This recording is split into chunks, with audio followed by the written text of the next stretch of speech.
Good evening, everybody. Welcome. It is a wonderful Monday night because Cubby's gone. No, I'm just kidding. I'm kidding. We love you, Cubby. I know you're watching this from Rome. It's Yes, okay. this We, is we still love this you. is high priority for him. He's in Rome, It and he's gonna is. be It like, "Oh, is. we got to stay up into the middle of the night because we got to watch." Exactly. I mean, like, come on. What else would he be doing? Like, Yeah, I don't know, seeing the Vatican or something. I mean, come yeah, on. he's seeing old He's better. things. No, He's no, like, it's even better because you're back. well, This is like the first time I've I, been on here with you in like it's been a forever and a while. day. It's been a while. It's they don't let me get on very often anymore. It seems there's always something going on. Busy time of the year.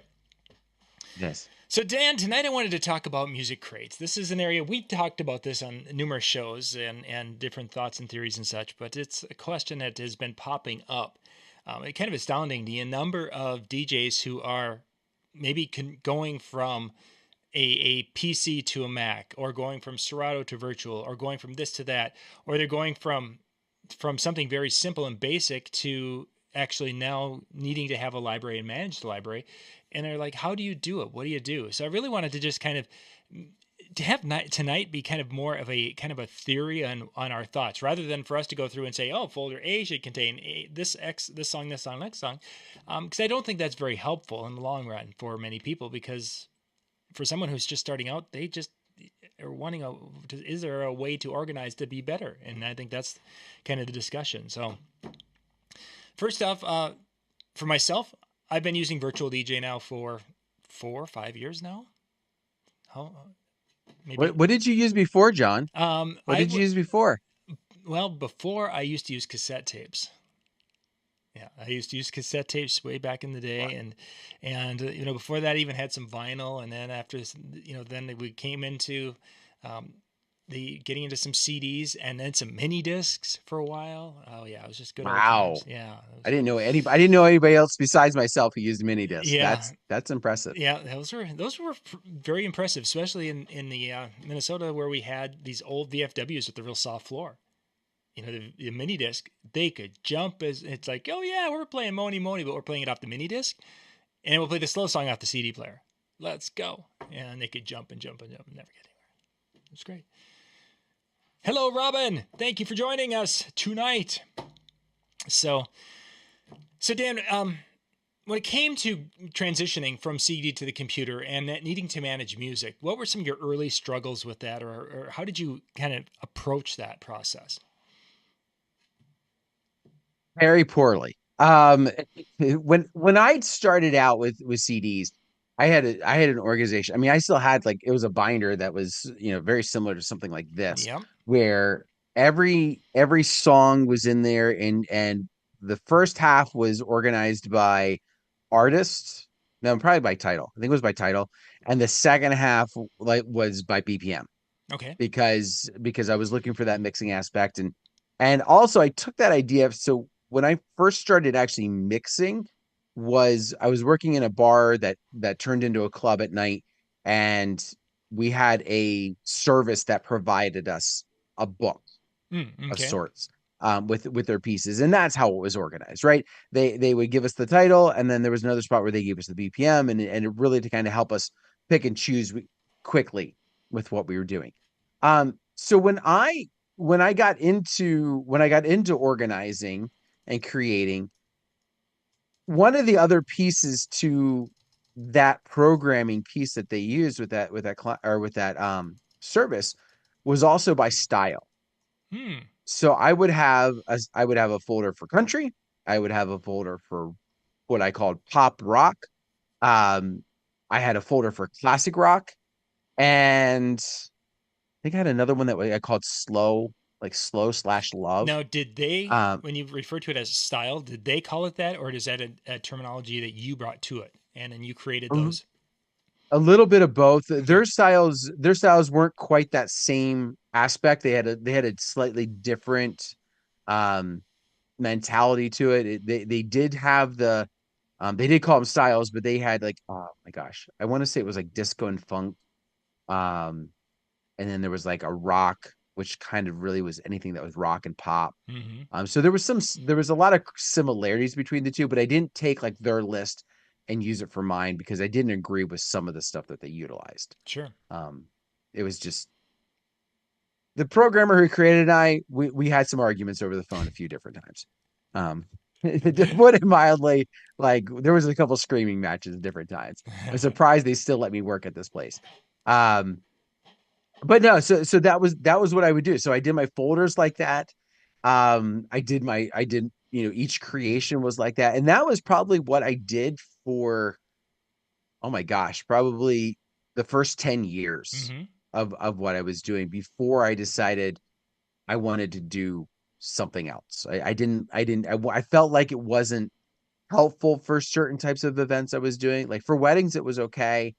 But if I went to do a school dance or not school dance, if I went to do a class reunion, it was very difficult because then I was like pulling everything, trying to figure out like the years that they were. Sure. So I determined that I needed to do something different at that point, and that's when I kind of went a slightly different direction.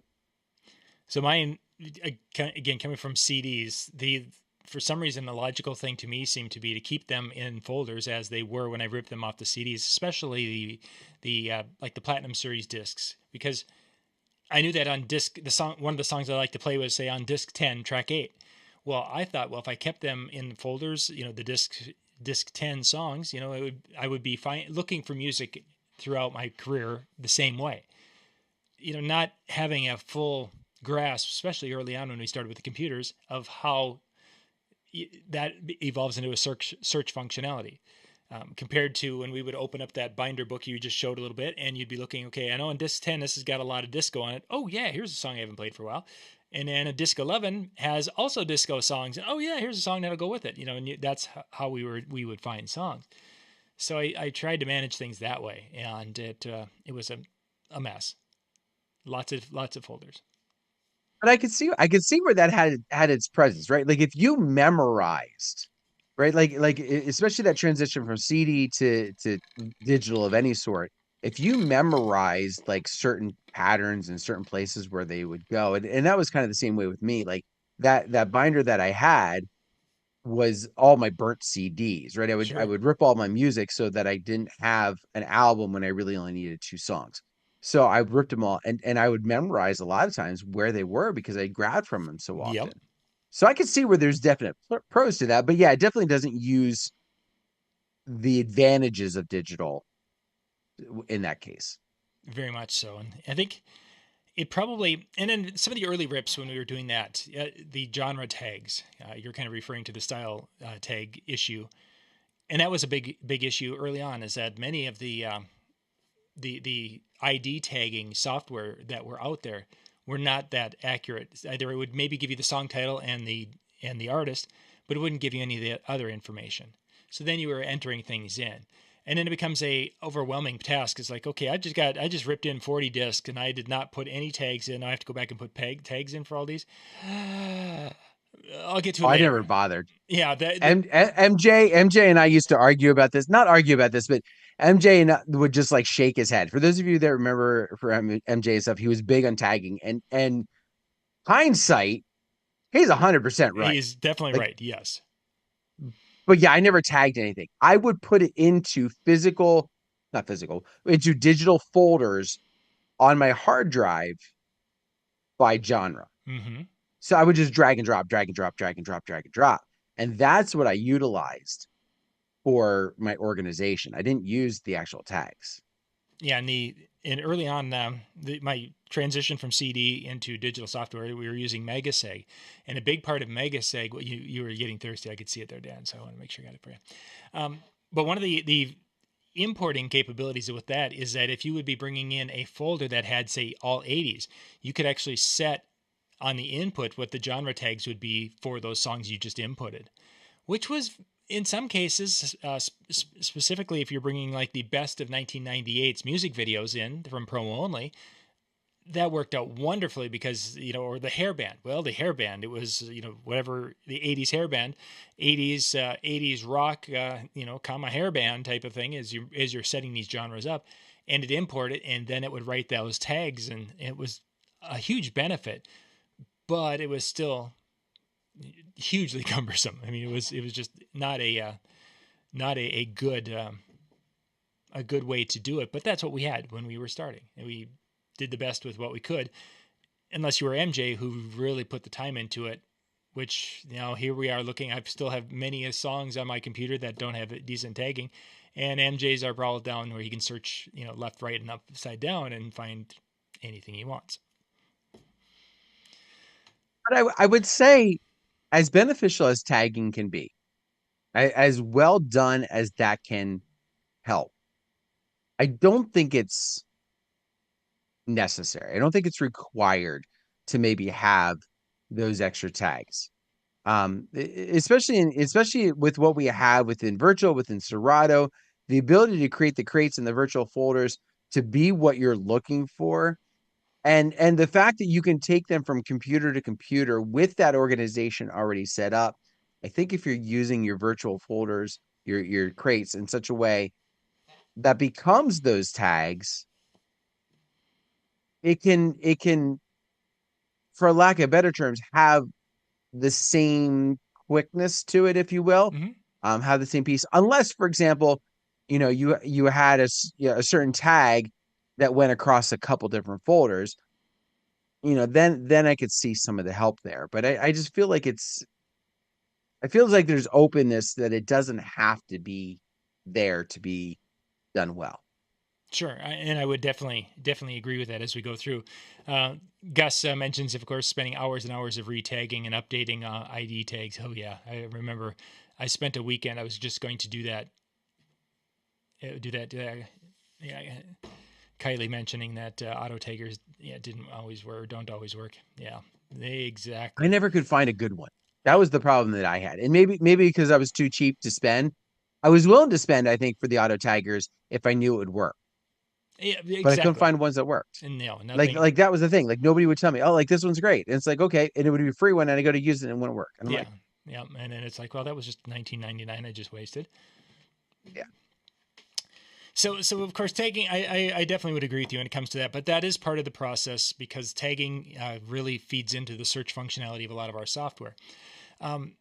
Getting back to the actual folders and building crates and such, you mentioned school reunion type thing, the type Mhm. activities, and that kind of leads to the whole concept, I think, of creating. Because I've seen people talk about this and saying, "Oh, I make folders or crates based on decade." So I've got an 80s folder and I've got a 90s folder and that kind of a situation. Looking specifically now, not that everybody does class reunions, but if you're looking at something like a class reunion, I have found that, and I do have that. I do have songs by decade. I have found that is almost next to useless when it comes to doing class reunions. And Really? the reason for that is that when you're doing a class reunion, generally you're wanting to have the songs that hit their sophomore, junior year, maybe their senior year a little bit. But you get into college, yes, they'll all know those songs. But I mean, if you're wanting to play songs that they experienced in high school, so let's say they graduated in 1983. Well, there's a lot of great music that will be in your 1980s folder that is from 1984. And that will be beyond their high school years. And I have had people, you do realize that was after us, don't you? It's like, well, yeah, but it's a really good song. But yeah, it was after us. You need to be playing the song, the first release, which was from our year. And this is like the third release from that album. And it's like, shut up. Don't make me feel bad. But that became kind of an issue, that when you get into a situation where you have a specific need of a very tight uh, date range, the decades doesn't help as much as you would think it would. Let's just face it, John, your clients are jerks. Pretty much. Um, you're right. I do understand what you're mentioning there, right? Like, and that's where I think I will say this is where it could help you a little bit with your tagging, right? Like, so for example, you could put them, figure out the release date by year or something like that. That's how I would determine what went into or which folder it went into to begin with. So I could write the tag at that point, or at least writing the tag of the top ones from that decade, right? You don't have to go out and put all 200 from every year. But if you had the top 10 or 15 from each year and make sure that those get tagged with the appropriate year, I think that would help. And then you could have it in the 80s folder, but still be able to utilize that more narrow search um for that class reunion situation. And that's actually where I was kind of headed to, and where that really came into mind is the other day listening to Aaron Strawn's. We're listening to him talk a little bit, and he mentioned the idea of doing a mix show with basically the number ones, is what I think he was referring to that in that particular show. And he was just, it would be basically mixing just the number one hit. So you know that they're great songs because they all hit number one. Which, if you follow the number one charts, there's some of the most played songs. Most of the songs we play did not hit number one. Most of the songs we play hit five or five or lower. And nothing against the idea. I love the idea, but I think as I was listening to that, I was thinking, instead of my decades folder do I need to go down to by the year? But I think that kind of what you were alluding to is that if a person would take that list of the top 100 songs from 1984, and if you would basically go and find those on your computer, make sure they're tagged with 1984 type of a situation, now they become searchable. So in essence, you're tagging them, or there's a year date on Virtual DJ, and I'm sure it's on every other software out there also for meta tagging. But that would give you the top 100 song. You could search for the top 100 songs from 1984, which could have its advantages while yet still being in that folder. So after listening to that a little bit, when Aaron said that, it's like, maybe there's a logic to that. That could be another weekend. Well, and his idea or his point to what he's getting at, this goes back to I think something Nick Spinelli said in his show that Aaron was referencing, where Nick's idea was, like, listen, if you're looking for a great idea, scrap the idea of the top 200 and just go and grab the top song from, not did it hit number one, but the number one song from that year, and look at, and go back each, and if you go back 20 years, there's 20 songs that were guaranteed hits. They were not hit number one and then died immediately, but if they were number one for the year, they had some staying power. And so you quickly can build create a virtual folder that is going to be that's going to be substantial to be able to be used. Whether we create or mix with that or not, or is a different story. But it just has that opportunity to kind of flesh that out a little bit. Um, and give us those. The key that I think is a lot of us have kind of mentioned, you, or maybe we haven't mentioned this yet, but it was in my brain as I guess. So I guess it's like, oh, everybody heard me say that in my head. I thought I heard Which would something. be, Wasn't sure. yeah, Wasn't sure if it was the we ghost of had that Cubby, telepathic thing. coming through from Rome. I don't know. Maybe. But for a lot of us, the organization that we do really has to cater to the type of events that we're doing. But, yes, I think that's huge. And I don't know, I don't know if there's someplace you're going to necessarily go with this, but Mm-hmm. within my system, I have a couple virtual folders that are within virtual folders. Okay, And understand. and, Yep. and what I mean by that, so I have one, for example, listed weddings, and within it are dance, party songs, slow songs, country dance, right? Like stuff that I'm going to use at a wedding. I've got another virtual folder called schools. And then within my schools are my door open, my classics, my recurrents, my currents, right? And so all those go within that. And one of the nice things about that is like I can close that folder if I'm obviously not using that type of event, and it can stay hidden. But having that allows us to have those different organization pieces for what's important. So, for example, class reunions, you need to have a small, narrow window, as John was saying. But if you're doing an event for a wider audience, Mm-hmm. I think you can get away with decades here. I think decades is perfectly acceptable, and you don't need to spend the time tagging every year, even for the top 100 or even top 50 for each year. I don't know. That's my thought. And I could definitely see that because there is a lot of times where, like right now, I'm looking at the best of 1984. You're looking at that list, and there are some of those songs that came out in 1983, and there are some of those songs that also hit the best of 1985. So it's not a cut and dry situation unless you were going to go by release date, which, again, the best of 1984, I would guesstimate at least 20 of those were probably released in 1983, if not more of them. It just took some time for them to peak on the charts. during 1984. And a lot of times your big songs for the year were the songs that were released earlier on because they got more, I mean, because at that point it was basically based on radio play. They got more radio plays because they were physically on the radio longer, right? Like Mm-hmm. if if I start a song being played in January, it's going to get more plays than a song that I start in November. Yeah. It's just kind of the way it goes. So there is some big places there. The one thing you always got to be careful though, especially if you decades, is stuff that's released right at the turn of the decade. Yep. And and so John, I'm going to ask you a question. Ice Ice Baby, is it 80s or is it 90s? I play it. It didn't. It came out in the 80s, didn't it? Depends. Depends on how you look at it. So the album came out in 89. The song was released in the In 90s, 1990. Yeah. 1990. So it's one August. of those songs August of that 1990. Wow. if you go by that, it gets thrown into either or. I always throw it out because I've had some arguments, like some fun arguments with Yeah. some of my friends who have done like 90s parties and they go to play it. And I'm like, wait, well, hold up. If you look at that, it says 89. And and that's something that's being, just stupid analyzing, right? Like nobody who's dancing to it goes, oh no, that was in the wrong decade. Like they're gonna have fun with it because they're gonna have fun with it. Mm-hmm. I think there's some that turn of the turn of the year always gets interesting. So like 80s into 90s, you had definitely more of that pop hip hop starting to come out. Mm-hmm. 90s into 2000s, you had the boy band transition, right? So some of the boy bands are late 90s, some of the others are early 2000s. So you see, there's that weird kind of blending that where the decades cannot be your only go to for your For sure. organization.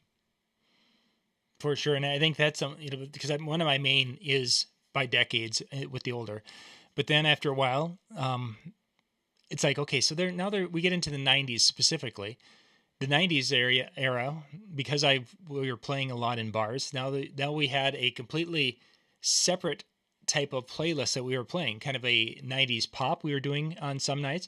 We had 90s country night that we were doing, so we have a full gamut of so it became okay, here's the 90s folder, and within that 90s folder now we have some of the main genres, the things that were the grunge rock world, that type of stuff that isn't the pop, trying to put things in a somewhat logical breakdown. So that way, if I'm looking for 90s country, I'm not going to be seeing, the Backstreet Boys as an example. It will show, Shania Twain, Garth Brooks, whatever. Um, but even with that type of a process, you get to the point of if it makes sense for me, I think that then it works for me. But with Michael, he looks at that and he's like, yeah, that doesn't make any sense to me. It doesn't. It isn't how he would follow his thought process for looking for music or dealing with music and such. So it becomes what is the best way to do that? Is there a best way? I know that this is a path that I went down and struggled with for the longest time, or at least it felt like the longest time, because I knew what I had I didn't like. Like there was things about the organization that I didn't like, and part of it was that I ended up continually coming back to the same songs, or there was just so many songs that I was getting lost in the scroll. I Mm-hmm. was getting lost in trying to find something. I either had stuff that just there's no way I would play it at that event. It really just kind of was there because I wanted to make sure I had it in the one-off type of situations. So I knew I had to do something different. Sure. And that's where, something like Crate Hackers, something like Nick Spinelli offered his crates at one time. Justin, the DJ from down in Texas, he offered his up, and I have my hands kind of in a bunch of the different ones. And I would encourage you if like you're just feeling completely lost on where to begin with these, that you do that. That you find a way to get a handle on one of these and play with it, right? Like don't destroy what you have. Like that's one of the things I think a lot of people they get themselves in some trouble because like, oh, I'm gonna completely abandon what I had and I'm gonna go over here and use Billy Bob's setup that he was willing to let me check out. Mm-hmm. And then what happens? The first event you go, I can't find Anything. anything Yeah. in Like, this. what is Billy Right? Bob I like, smoking when he did this? I don't know. yeah, like it may make sense for him, but now it doesn't make sense for me. And now what I had is completely gone. Don't do that. Don't go that direction. Keep what you have and create on a backup computer or something like that so that you can play around at your house and go, okay, this is where this would be, this is where this would be, this is how I can do this, how I can do it that. Because then that will help you. But I think it's important for you to try those things out because, and this is what I've heard a lot of people say, but it just could not make sense of it. They're like, it has to make sense for you. And I'm like, yes, I agree. It has to make sense for me, but I don't know what makes sense for me. Mm-hmm. I think there's Like that, just like so that, many possibilities. that was, that was the struggle piece. It's like, I know I needed it to make sense for me, but I didn't know what that looked like. Mm-hmm. Again, So that's where these other pieces kind of came into play. going back to when we had CDs and we obviously had memorized where things were, whatever, but we still had cheat sheets that we had put together. And I've kind of talked about this where in our case, we just kind of A, B, C, and D. A songs were basically your bangers. Regardless of genre, it was the bangers. B songs were the songs that would work most of the time at a show. A's would always work. It was just one of those, and B's were a high probability of working. C would be the second or third song in a set where you were going from a banger to that, and then maybe to another good song as you went to another set, whatever. But it was a good song, but it wasn't going to be a lead position song. And then D songs would be only played if requested. So we'd go through and maintain the A and the B list very well back in the day. So then it became a process of, okay, so, and even Robin mentions, throughout the term bangers here just a couple of minutes ago, and it's like, that I had that list, and I thought maybe if I'd put together a bangers, folder, that this would be great. But I found that as I started looking to do more keeping beats more in sync and doing different things such as that, I find that going to that bangers folder is less beneficial. Because if I start doing that, if I start going to the banger folder, it's like, well, I'm looking for something that is in this type of a song. I'm looking for something from about the 2000s that's going to be at the 115 beat per minute. And I'm probably not going to find it in the bangers folder because that's just this small group of songs where now I'm going to have to transition and go find, and it might be I'm looking at the 2000 to 2009 folder. However it works out. Yeah. It's funny you start mentioning like the ABC category and everything, and instantly, like my head goes to radio. That was like for those of you that do radio programming or have been in radio stations, a lot of your programmers have that. And the one that I don't know if this was across the board or if it was just what I dealt with my stations that I was working with. A was exactly that. That was our top rotation. That was the songs that we were playing all the time. B were our recurrents. C were our brand news. D was our gold, and E might be like our throwbacks, old school, like goes back a couple years. Mm-hmm. Um, and that would be the breakdown. So, like, there's some benefit of that. I don't think it's completely wrong. It's just how big do you let that folder get? And I think that's also the key, right? Like, for example, you talked about how the like the breakdown of year or going to a different field. If I have an A rotation that's 50 songs, I don't think that's such a bad thing to necessarily scroll through. If I've got an A list that is 500 songs, yeah, that's a different Yeah, when story. you use that phrase, what, doom scrolling a minute ago or a little bit ago or whatever, Yeah. however you did it, it's like, oh man, that sounds familiar. I've caught myself doing that a lot.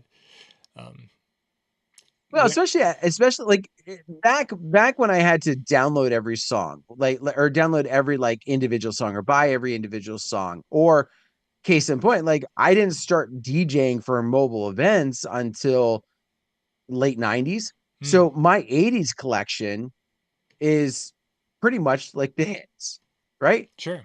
But when I got into a pool subscription, like late 2000s, early 2010s, my music catalog exploded. Yeah. And so there were a ton of tracks in there that were worthless that I never played once, Hmm. but I didn't take them out. for the longest time. I saw somebody had posted about that specific situation, and they had mentioned that after, if they haven't played a song in a year, that they basically delete it off their hard drive, but yet they keep it in the like in a Dropbox folder. That they must have their master list there. A lot of people have been talking recently about getting away from external hard drives and basically narrowing things down. I think this is kind of an MJ philosophy. Is I've got all my music internal, nothing external. And I think that's how MJ operates. And I could be wrong on that one, but I'm pretty sure that's the way he's gone. But he's managing his list really tight too. If he there's a song, he's going to find the version or two that he wants of that song, and that's it. And if those songs that are released, if they don't have what he's looking for, i.e., potential popularity, he's not dealing with it, or he's not bringing it in. I think that's great if you're playing often.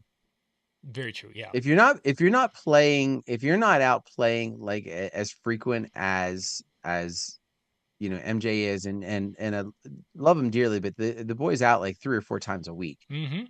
And so I think, playing to say, okay, if I don't, and I'm not saying that was him necessarily, but if you're in that situation where you're playing 3 and 4 times a week, yeah, if you don't play it in a year, I think that's a good bet. Mm-hmm. I think that's, it's definitely a good bet. For me, I'm doing 30 events in a year. Yeah, we don't Right. have Like, that. and that's not weddings. That's like all of my type of events. Right. There's probably a lot of things that came out, depending upon when they came out, that I just never worked in. Either they were popular at a point where I just didn't work them in, or I had a little gap in my calendar when maybe they were the most popular, and by the time I was playing, they were there, but it wasn't something that I was going to necessarily grab with Mm-hmm. that kind of same attention. I might want to keep them around. So my philosophy, I usually wait 2 years. And 2 years is because I don't want to accidentally delete something that came out in December because I didn't hear of it.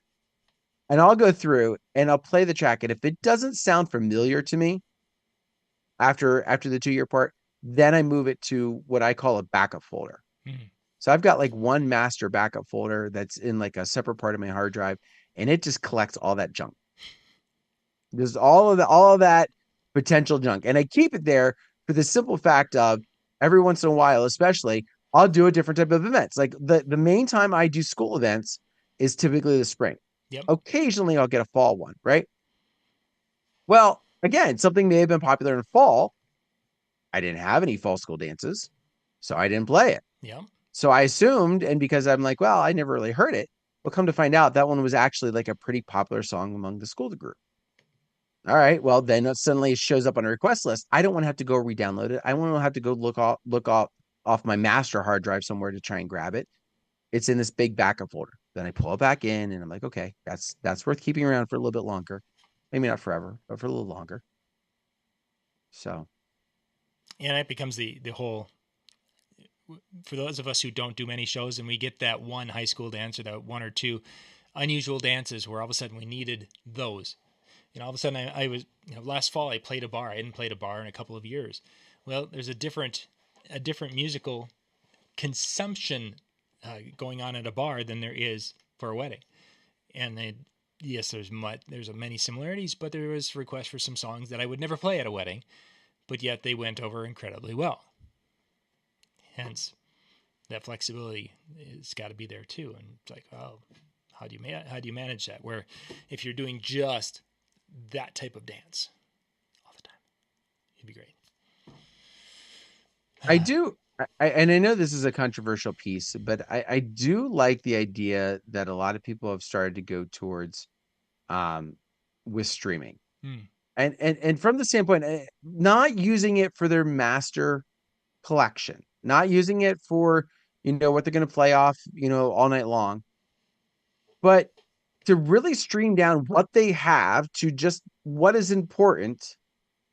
And then they keep these streaming subscriptions as an option for those situations, for those times where it's like, you know what? I never would have thought in 100 years I would have had a request for that song.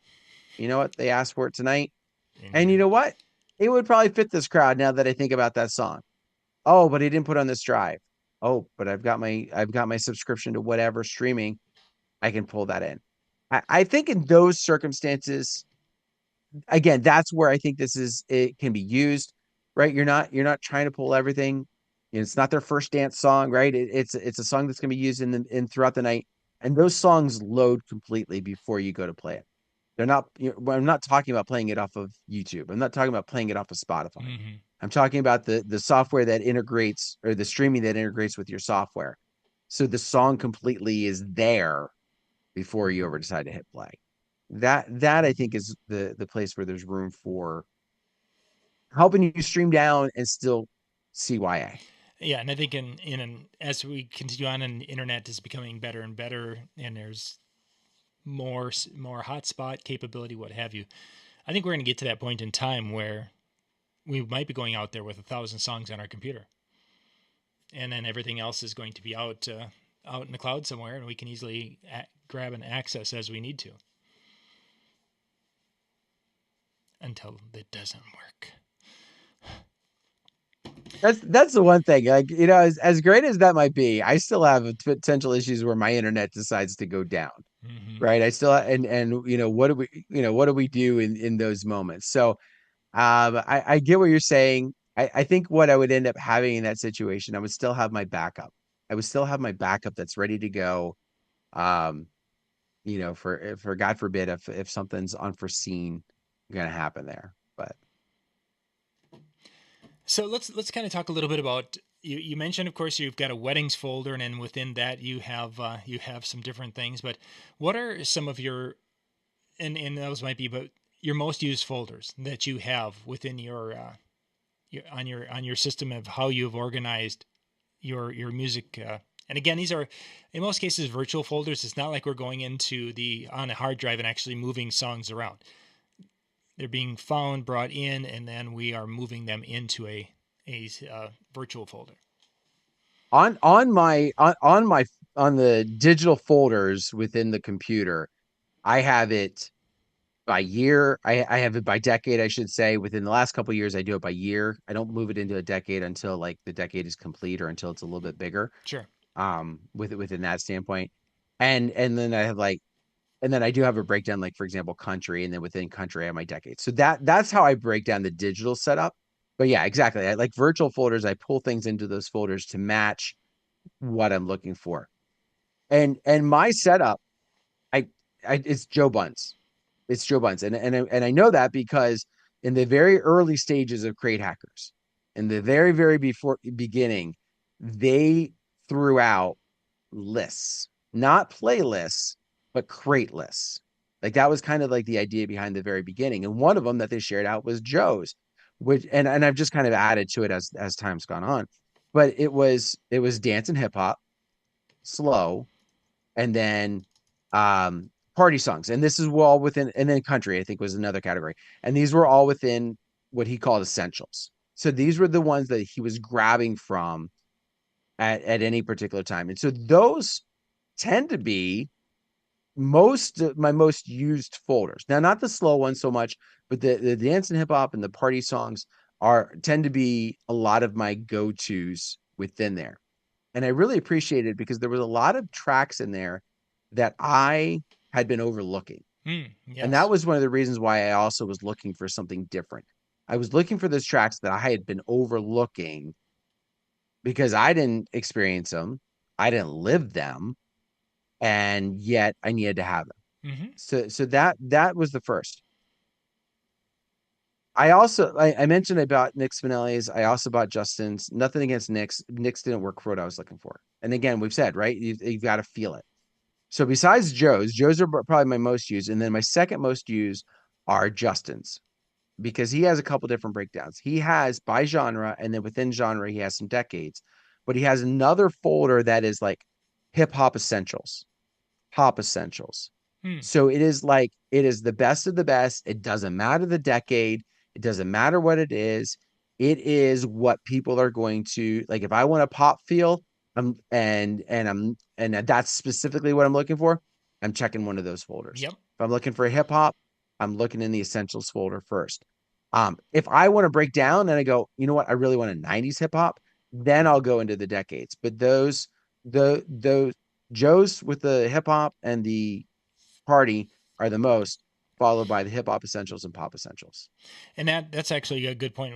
One of the things I wanted to talk a little bit about is that there are some songs, if you're looking for songs that feel like bubblegum 80s music, you can find songs that came from the 80s. There's going to be some from the 90s that fit the bubblegum 80s feel. There's some songs from the last 5 years that would fit the bubblegum 80s thing. So when you get into that hip hop essentials or the bubblegum music, those types of things, you could have songs from a variety of decades that could all fit into that feel and could make really nice, really kind of cool sets and covering a lot of your dynamics. I mean, back when 50s, and we'd be playing a lot of the early rock and roll from the 50s. Well, a lot of that sound was 90. Some of the 90s country songs sounded very, very similar, and it was a very you could transition back and forth. And in some cases, it's like, wait a second, did you just drop a country song in there? Yeah, I did, but you really didn't pick it up because the energy and the texture of the music was very similar. There's just a little bit more of a twang in this one and the other one. So that becomes one of those things that, okay, so you have these one methodologies by decade as an example, but then there's going to be the exceptions. And I think the exceptions become key, because this is really where you're going to be able to catch a lot of people at the same time, right? Like you should, in my personal philosophy, you should not be within a decade for a large portion of your night, right? Like that's, I get the idea of catering to your couple, catering to, their friends and that kind of thing, because that's what's going to be on the floor. But if you also want to be able to pull in some of the extra pieces that are there, you can stay in a vibe that they are responding to, but go in a different year to grab some of the other, again, newer or younger or older rather, people that are at this wedding. And I think that really becomes key to kind of pulling it and having some fun with it. Mm-hmm. And to be able to make some of those lists, actually, I wanted to share this quickly. When you're looking for those essentials, you can do a search, of course, and Apple's actually done a really nice job in many of these areas where they have put together some of the essential lists. And I wanted to just throw those out there. You guys can take a look at those. And then there's a lot of them that just don't. You look at some of the lists that have been made by people like the Knot, and some of them are just horrific. Apple stuff is actually fairly good. There's stuff you could add to it, but when you get into the essentials, there's some really good stuff if you were looking for ways to populate. I would also throw up, while you're at it, Go I ahead. mean, something that just showed up on mine recently. I was playing around with Spotify. Um, what are they calling it now? Um, Let me just, as I should have looked it up while you were doing that part.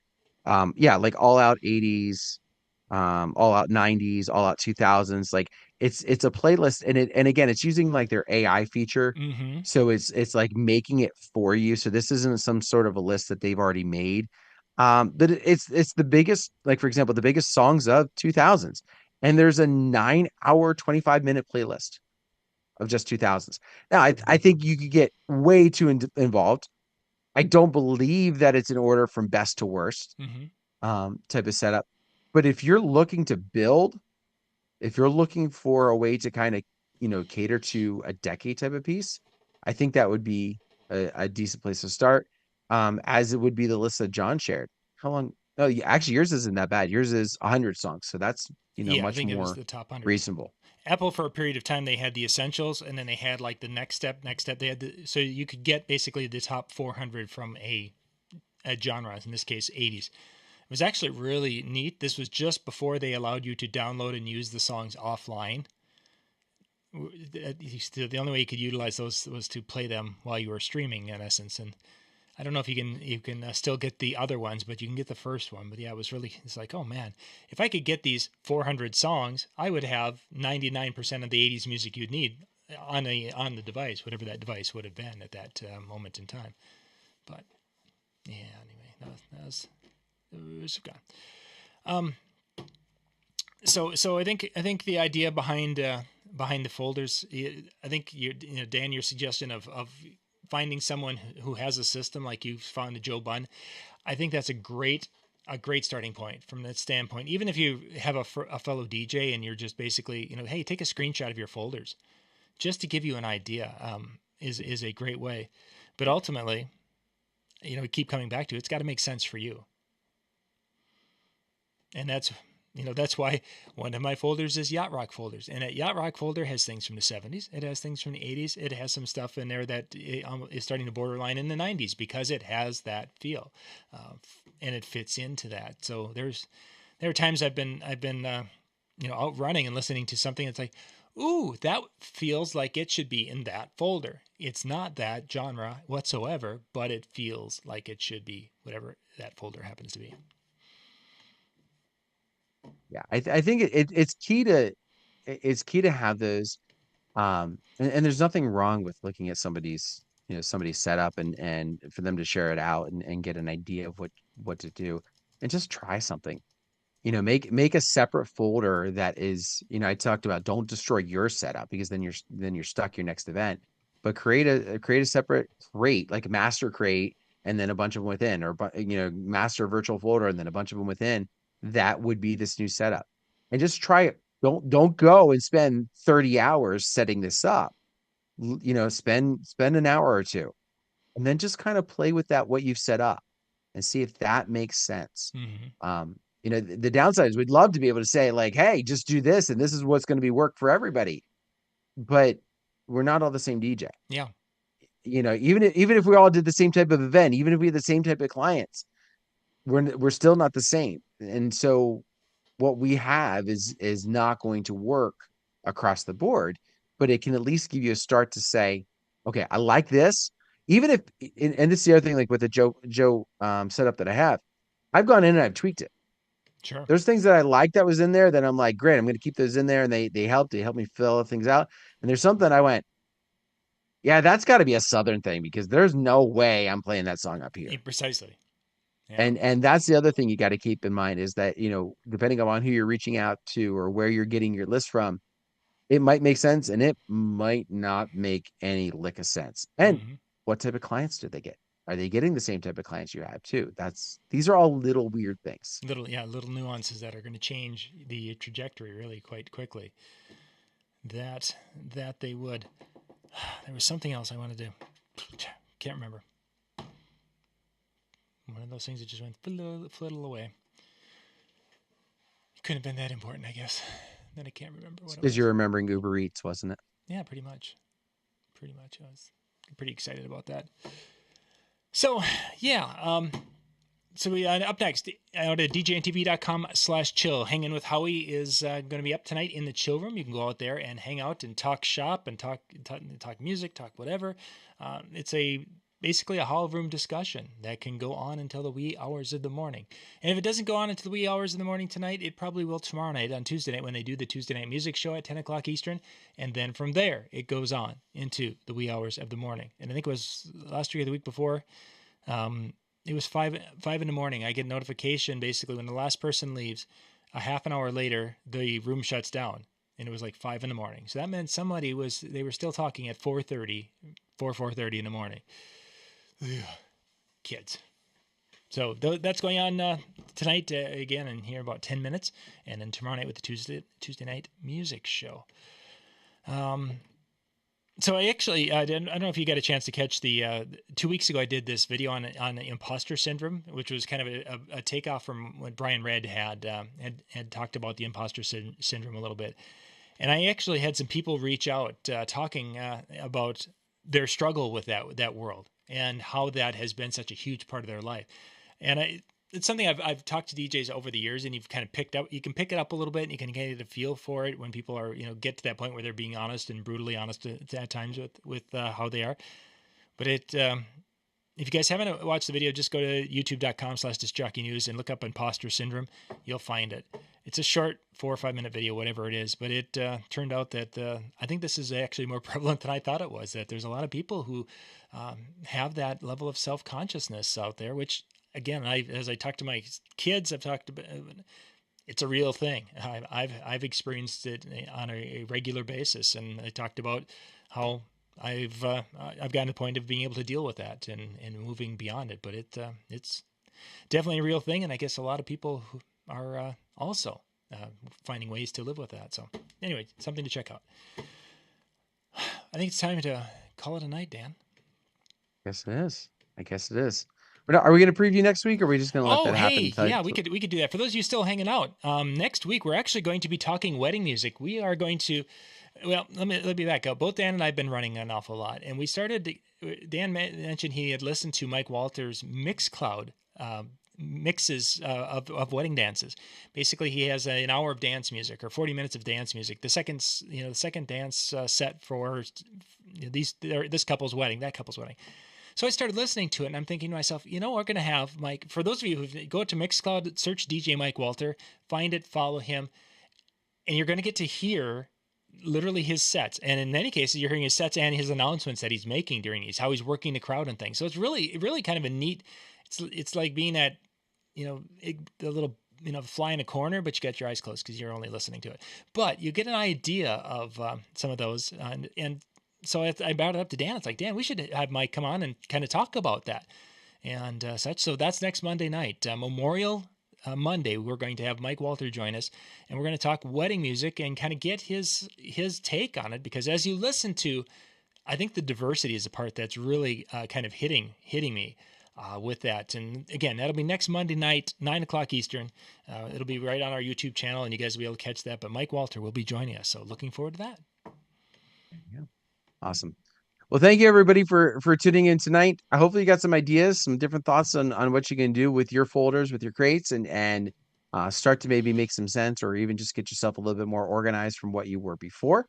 After all, that's going to be the key to helping your sets just move along at a much quicker pace.